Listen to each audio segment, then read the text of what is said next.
everyone, and welcome once again to the Pop Culture Yearbook. I'm Captain Logan. And I'm the real Manos. And, Manos, today, we have taken our time machine once again back in time, and where are we going this time? Well, we are going to the year 1982. Yeah, 1982. Did you get something really exciting from 1982? I did. How about you? Yes, I did. Okay. That's fantastic. Hey, hey, Lindsay, you were born in 82, right? Yes, I was. I got two awesome things from 1982 over here. Oh, cool. All right. That makes Lindsay like 2 years older than me. That's right. Well, here's some stuff, Manos, that happened in 1982. It was the year of a major recession, really the biggest one since the one that, we had in 2008 or are kind of still in.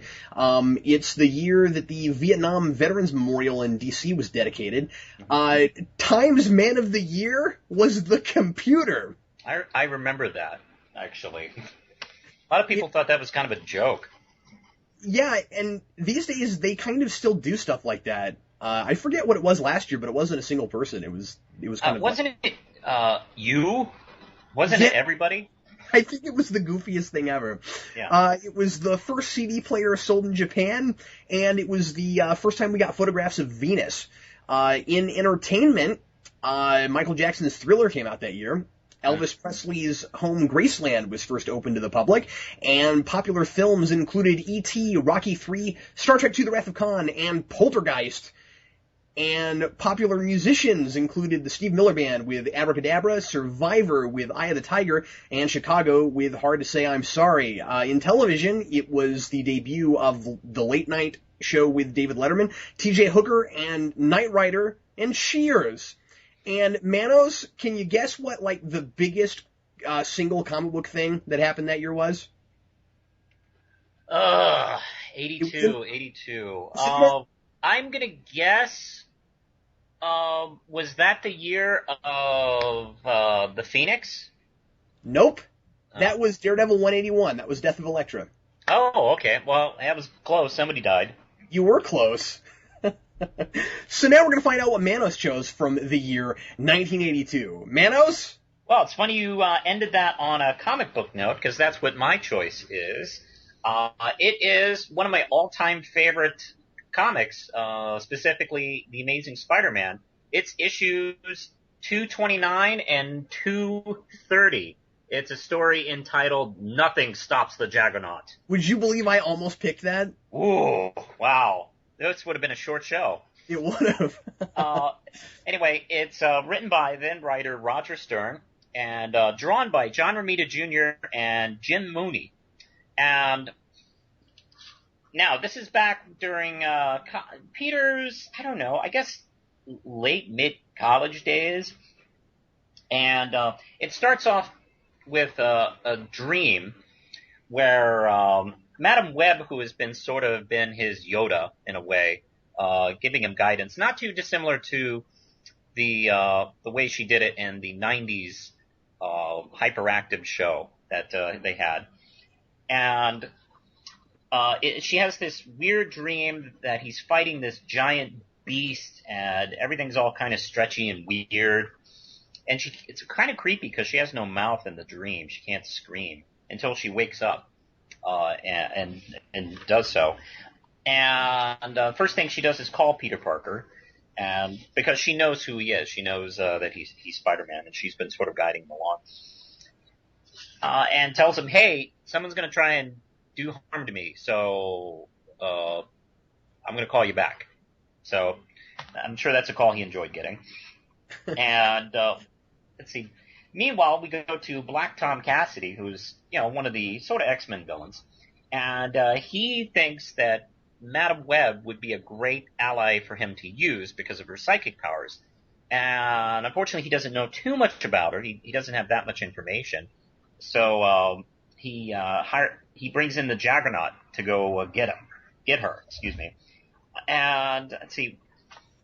Cut to Peter Parker going to the Daily Bugle. He has a small reunion with Betty Brand. This is actually somewhat of an important issue because they hadn't talked for quite a while. They had some kind of falling out. And this was an issue where they kind of patched things up a little bit. But hey, no time for that. No time for love, Dr. Jones. Because something's going on. Somebody's crashing up the streets and everything. So Spider-Man jumps into action. And this is the first time Juggernaut and Spider-Man meet. Because he's heard of Spider-Man, but he hasn't really heard of the Juggernaut. And he's trying to figure out, like, who's causing all this ruckus. Is it Submariner or the Hulk? And finally he sees him, and the first thing he does is try and kick him in the head, and he bounces right off and almost gets killed. So he does the first thing he does, what's his answer to everything? He webs up the street. That doesn't work. He tries to tear a hole in the street and trap him in, down a hole, cartoon style. And, and that doesn't work. And we watch him, like, over and over again, make several attempts, one after the other. And they fail miserably. And what's interesting about what Juggernaut does is he's just walking. He's not running or anything like that or jumping around. He's just walking through New York, tearing through buildings as they get in his way because he doesn't feel like walking around them. And the issue ends with him having a battle with Juggernaut in Madam Web's apartment. But he fails. He can't, like, hold him back. But Juggernaut attempts to pick Madam Web up out of her chair and realizes that's a life support system she's plugged into. He can't take her. Otherwise she'll die. So he goes, well, this has been a big waste of time. So he just drops her. Not even putting her back in the chair. He just drops her. And just heads off. And Peter, like, gives her mouth-to-mouth resuscitation until the paramedics arrive, and they're hoping to save her. Meanwhile, Peter Parker feels, of course, responsible for this, as usual. And he goes off and does his best to try and stop him. He throws girders at him and wrecking balls at him, and they fail and fail and fail until we get this huge battle at this construction site where he hits him with a gasoline truck. And that's what creates this cool Terminator-like scene where he just blows up the whole street. And he goes, well, he's surely dead after that. And then in between panels, he shows up, like, in a little shadow silhouette here. And it starts all over again. It's like, oh man, nothing's going to stop this guy until the end where he just grabs around his eye holes, and of course he can't take the helmet off, at least at this point in his career, because he laser welded it to his armor because he was tired of people taking his helmet off. So his hair is just horrible. So nothing stops the Juggernaut because you can't take his helmet off, and he welded it to himself. That's right. So he covers up his eye holes, and they tussle around until finally Juggernaut realizes he's walked right into the middle of a wet cement foundation for the building, and sinks, kind of traps him. The issue ends with kind of mysterious note if Madam Web is really going to survive. She survived. They're going to save her, but she may have brain damage. She may not have her psychic powers anymore. She may not even remember who she is anymore. So it does end on kind of a slightly sad note, as usual, with Peter feeling like he's messed up again. But wow, what a great, thrilling 2-issue story. It really demonstrates Peter Parker's. It's interesting because the story demonstrates how unstoppable Juggernaut is physically, but it also at the same time demonstrates how unstoppable Peter Parker is as far as his willpower is concerned. He just won't give up, and he just won't. I mean, even after he's given up trying to get Madam Web, he just won't let it go. And we have two unstoppable objects hitting each other. One physical, one mental or spiritual or whatever, however you want to put it. And I love the art in this. This is John Romita Jr. and Jim Mooney. And this, of course, before John Romita Jr.'s style developed. In his early days, working at Marvel in the late 70s and early 80s, his style obviously mimicked his father. I mean, of course, that's where he learned. That's who he emulated. So obviously his stuff is going to be reminiscent of his father's work. It wasn't until, I think, Daredevil, when he was on that title, that his style turned into what, we're more familiar with in his style.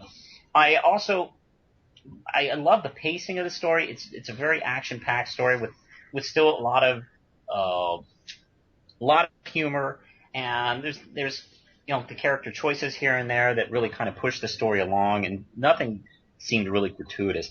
And this is a good example of what Roger Stern used to do and John Romita always does, as well as Marvel, up until the 90s. It changed slightly in the 90s, and I think it did change back in the era of Brian Michael Bendis, where New York and its people were kind of a character in and of itself in the Marvel universe, which is one of the things that I love so much about Marvel, and one of the things, I guess, one of the reasons why I read less and less Marvel in the 90s, because if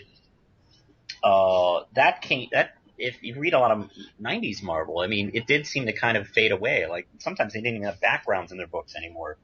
But I love scenes in this where people are just trying to deal with all the traffic and the damage going on with the storyline.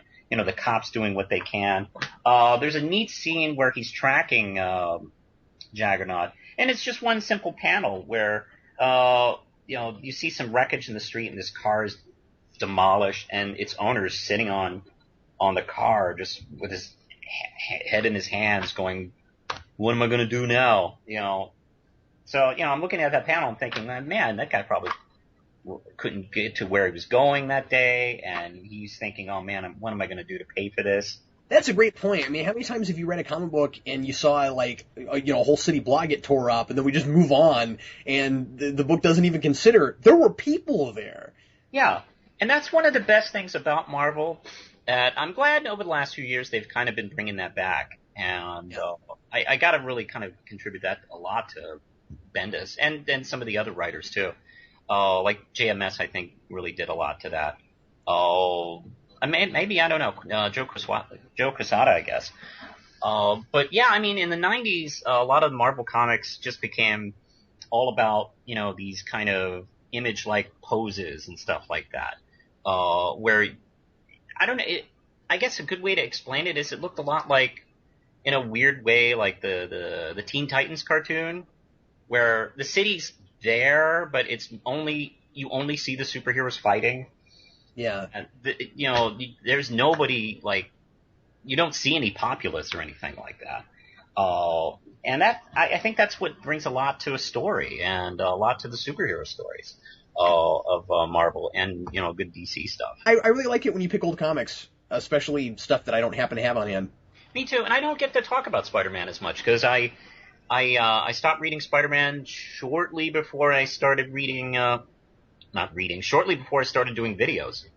Oh, really? Yeah, but I'd say, I don't know, like a year before I started doing videos. Did you read JMS's run? Yes, I did. I enjoyed it up until Brand New Day. Yeah. Did you actually buy Brand New Day, not knowing what it was, or? I bought the first couple issues, then I had a sense of where it was going, and I decided not to buy the rest. Yeah. And it was also terrible. Yeah, it was. Everything Linkara said about that comic is true. Well, Manos, I picked something that is not a comic book. Whoa. Yeah. Today, I'm going to talk about a book. What are those things? Yeah, I know. I read something for this, Manos. I am going to briefly talk about the third in the Hitchhiker's Guide to the Galaxy series, Yay. Which is Life, the Universe, and Everything. Manos, how much of Hitchhiker have you read? 0. Oh, okay. Well, you should, because it's fun. But anyway, I've seen the movie. Lindsay showed me the movie. Lindsay's a big fan of that book series. Okay, cool. I don't know anything. I know there's a robot that's depressed or something, and it's in space, and that's kind of it. Well, then what I will say will probably be kind of Greek to you, but that's all right. It's what I like to recommend to people, instead of just jumping right in and reading the first book, is really to listen to the original radio series, because that's where it started, and it's honestly kind of better. Douglas Adams became a better novelist as he went along, but he didn't start out as a novelist. You know, he started out much more as a scriptwriter, and he seemed better at writing scripts, and so once he got into prose, there's a lot of meandering, and a lot of it is because, you know, this is a really, really jokey book, and it becomes, in a lot of places, it seems to feel at least like it's a lot more about telling these big elaborate jokes than it is about telling a story. And it's kind of okay because it's so funny, and it's so thoughtful, and he has these, really great ways of, putting things that I couldn't imagine anybody else ever would, and mine and a lot of other people's, like favorite line from the first book is talking about a spaceship. It hung in the air like bricks don't, and that kind of explains his kind of writing. That's what he likes to do. And I was really, really influenced by Douglas Adams growing up. I always like to say that my sense of humor is a cross between The Tick, Douglas Adams, and They Might Be Giants. And so these, you know, had a big impact on me growing up, and but I had never actually sat down and read this one. I've read bits and pieces of it, but I had read you know, Hitchhiker and then Restaurant at the End of the Universe, but I'd never gone on and read Life, the Universe, and Everything, so I thought I would for this. For folks that don't know, the original radio play was actually the first two books kind of combined. It was so like in the radio series, they go to the Restaurant at the End of the Universe, and he breaks that up into two books, and the books are honestly a lot longer than they need to be, because like I said, there's all these like really long random entries from the guide telling you about things in the galaxy, which really have nothing to do with anything, but are very funny in and of themselves. What I like a lot about Life, the Universe, and Everything, and part of the reason I decided to talk about it, is that I was surprised by the number of things it pays off from those early two books. And I don't mean like big major plot things. I mean like these little bits that you thought were completely random and pointless that he was telling you in like a page and a half, where he would just completely interrupt the narrative. And like there's that part in the first book, which is actually in the movie, where you see the whale and the pot of petunias that are falling together, and you're like, what does this have to do with anything? And it really doesn't seem to. And then that comes back in this book. Like, really, the thing of petunias? And we find out that the thing of petunias is actually can think, and was reincarnated. And it's it's really funny, because in that little section in that first book, there's a little line about the thing of petunias thinking, and you're like, it's an inanimate object, so he must just be being silly, right? And then you find out in this that everything that Arthur Dent has ever killed in his entire life have all been the exact same being, all reincarnated as a different thing. Which is like the silliest idea ever, but there it is. So like, if he stepped on an ant, that was this guy reincarnated. And if he ate a piece of meat, that was this guy reincarnated. And so anyway, so like the thing of petunias is in here. And I think it's really funny. So anyway, this is a lot shorter than the other two, and is kind of novella length.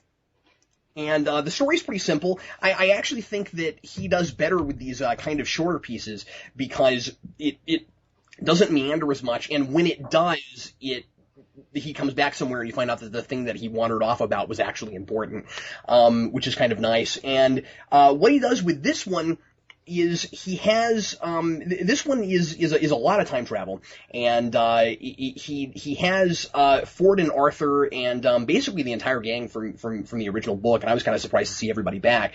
They all have to stop a big apocalyptic galaxy, destroy the galaxy plot by this race of beings called the Crickets, and the Crickets are spelled with 3 Ks, but they actually have everything to do with the English game of cricket.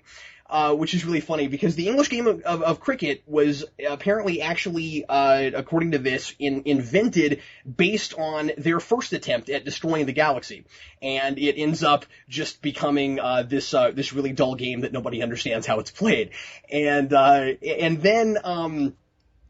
What apparently happened was, and it's also funny because they talk about how, like, the English have really poor taste because they did that, and I think that's funny, especially because it's an English guy writing this, and he always likes to make fun of his own country. And what happened apparently is that the crickets try to destroy the galaxy, and then some big important people found a way to put them in this like envelope of timelessness where time would move really slowly for them, and they couldn't try to destroy the galaxy. And their whole reason, which I really like this, their whole reason for trying to destroy the galaxy is that they used to think that there was no galaxy, that they were the only beings there was, and the idea of a galaxy doesn't fit within their worldview. And so they have like this regular set of morals and ideals, except that they don't want there to be a galaxy. So they're okay with destroying everything else that's not them because from their perspective it's not supposed to be there in the first place. And probably my favorite idea in this is Ford Prefect's idea that there's no possible way that they can defeat the crickets because they aren't obsessed like the crickets are. And if you don't have the crickets' kind of obsession, then you can't possibly beat them because they are so obsessed with the idea of there not being a galaxy, but then the humans aren't as obsessed with wanting to stay alive. And there's this whole there's this whole bit where Ford says, yeah, we want to stay alive, but we're not obsessed enough to die for it. And I just like stuff like that. I think it's really funny. Then there's this whole bizarre idea. I actually think Douglas Adams goes a bit too far in a couple places in this, which is weird that Hitchhiker could actually jump the shark. But there's one bit where we find out that apparently in this universe you can fly, and all you have to do is jump at the ground and miss. Which is a really funny idea, but it doesn't make any kind of sense at all. And anyway, so that's the reason that people aren't generally capable of defying gravity, is just that it doesn't occur to them that it will work if they just try to miss the ground when they jump. And I guess part of that idea is just supposed to be that, nobody's ever completely 100% proved exactly what gravity is, so there's some kind of mind over matter thing there with gravity. But anyway, then by the end of this, and it kind of comes out of nowhere, there's this hint that maybe Douglas Adams is finally going to reveal what the question is, the question with the ultimate with the ultimate answer to the life of the universe and everything, which of course is 42. And you get to the end, and there's this guy who knows the whole truth and nothing but the truth. And which is funny because he's compelled to explain the whole truth and nothing but the truth on a witness stand, and he doesn't actually know the question because apparently the question and the answer can't both be known simultaneously for some reason. At that point, it gets really convoluted and bizarre. But anyway, that's pretty much what I have to say about this. It was a fun read. It's certainly not as good as the original, but I liked how it paid off some of those really bizarre things. Well, Manos, let's take our time machine and come back to the present. Okay. And we didn't talk about a date for next time. No, we didn't. Hey, Lindsay, what date should we do? What year? She's looking at me like, I don't know what years. I don't remember all the years we've already done. How about let's see. Hey, No, I don't want to do that. Oh, how about, let's see, do you want to do, what do you want to do, a 50s or 60s or 70s? Let's do 50s. We haven't gone back that far in a long time. That's true. Let's do, have we done 58 yet? I don't think so. Let's do 58. Okay, we'll see if we can come up with stuff for 58. Yeah, we're going to rock 58. And everybody, thanks again for listening to the Pop Culture Yearbook. Hope you enjoyed it, and we'll see you next time to talk about 1958. I'm Captain Logan. I'm the real Manos. We'll see you next time.